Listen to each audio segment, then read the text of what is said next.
Hello, good morning, good afternoon, good evening. This is Myra McKnight with your Reflection Addiction episodes. I hope that you are having an amazing day, first of all, because you are important to me and I know that you are important to yourself.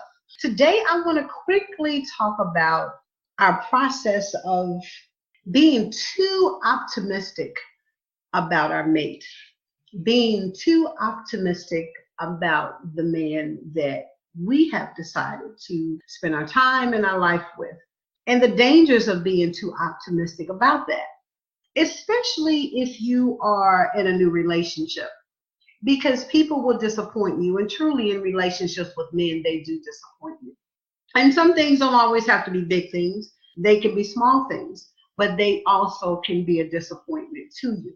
The dangers of having that kind of optimism about your mate, some would call it having that Pollyanna kind of thought process, meaning that all is wonderful, all is lovely, all is great, all is fantastic, all is all. Well, that can be a problem. And let me digress on that. It can be a problem if you feel that way about another person. Now, if you feel that way about yourself, that is amazing. That is great. That is awesome. And I want you to have that kind of optimism about you, because you know what? You can only control you. You can't control anyone else. And I'm just going to put it out there. You can't control your partner or your husband or whoever that person is in your life.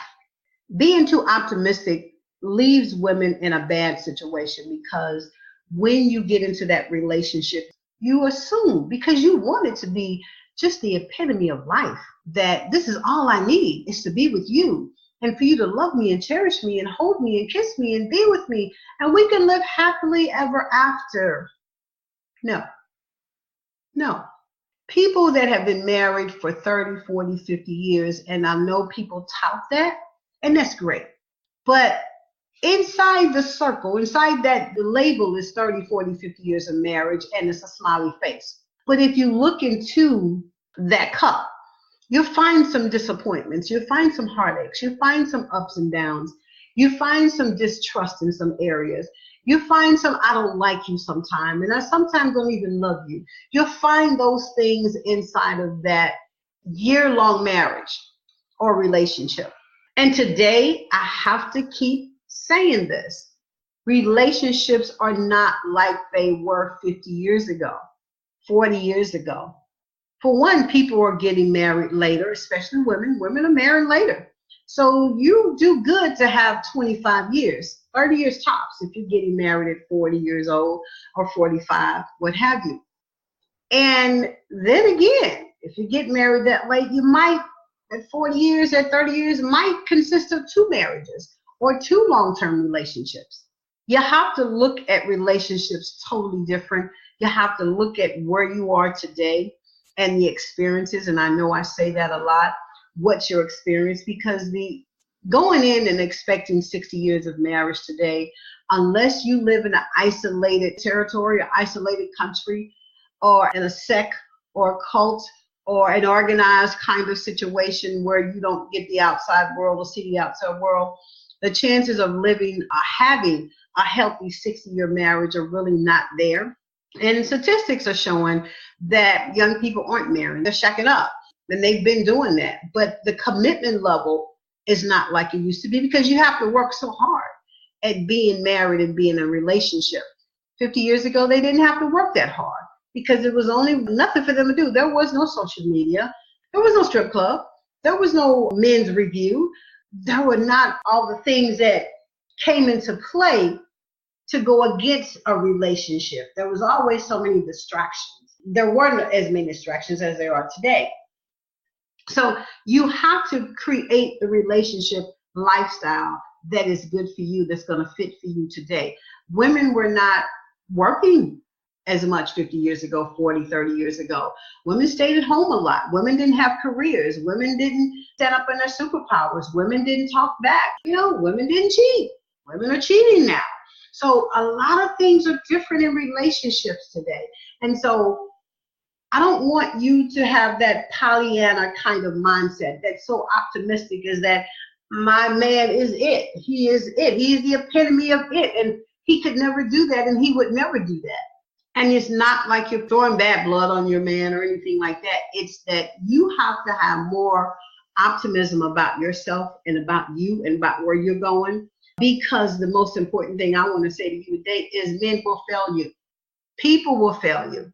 And if it's just as much as I told you I was going to take you to dinner on Valentine's Day and I didn't, or I told you I was going to be there and support you and I didn't, or I told you I would never leave you and I did, or I didn't think I was going to have an affair, it just happened. Those things can be devastating to a woman, but your mind first have to be in order, not so much in order to accept those broken promises, but in order to be able to recuperate, to heal. In the practice in which I do, where I coach women and hold them accountable to their self-worth. And in that period of time, what I'm saying to the ladies is, forget about what just happened and what he's doing. Concentrate on you and what you're doing and where you're going. That's very, very important. Are you able to stand up on your own? That's important. Not only just physically and financially, but your emotions carry a lot of weight on a lot of things. So if you're in a relationship and you're not that happy, but it's okay, oh, yeah, well, you have to ask yourself, what am I doing to myself? You have to begin the process of doing things for you that's good for you, even if it's in a relationship. What's good for me is what I need to address, not so much as what's good for him. If you address what's good for you first, then you can come together as a team and say, let's work on us. But you can't work on us when you are in a healing process or you have not healed. I've had several women whose husband have cheated on them, and they've taken them back and cheated again, and they've taken them back. And then they say, okay, we're going to make this work. Well, she's glad to make it work. He comes in, he's ready to come off the streets, he's ready to stop cheating. But then she comes up and says, you know what, Myra, I don't want it anymore. I was like, well, you just said you did want it. I thought I did, but I didn't. But that's a woman who's not healed yet. That's a woman who has taken on the mantle of what just happened to her, put it into her subconscious, forgot about it, laid it down and say, we're going to try to work this thing out. Well, you're going to try to work the thing out, but you didn't work you out. And now you want to leave. And now he just really, this is what gets me. He don't get it. He doesn't understand. He don't know why. Well, you said you wanted to do it. Well, yeah, I did say it, but now I don't. And so women have to make sure that they are healed properly from the disappointments that they get throughout their lives in our intimate and emotional and physical relationships. And that's something that you want to make sure it's a big point in your life. Okay? This is Myra McKnight with Reflection Addiction. I want you to reflect on some of these things. Make sure you don't become a victim, but become victorious in the lifestyle that you want to create for you and the person that you want to be with. That's what it's all about. And you got to be happy doing it. Don't second guess yourself. If you don't want it, you don't want it. Bring about a change. It's 219. Stand up for yourself. Be assertive. And make sure you're doing those things that are important to you. That's not being selfish. That's being in control of who you are. This is Myra McKnight, your host of Reflection Addiction, and I will see you tomorrow.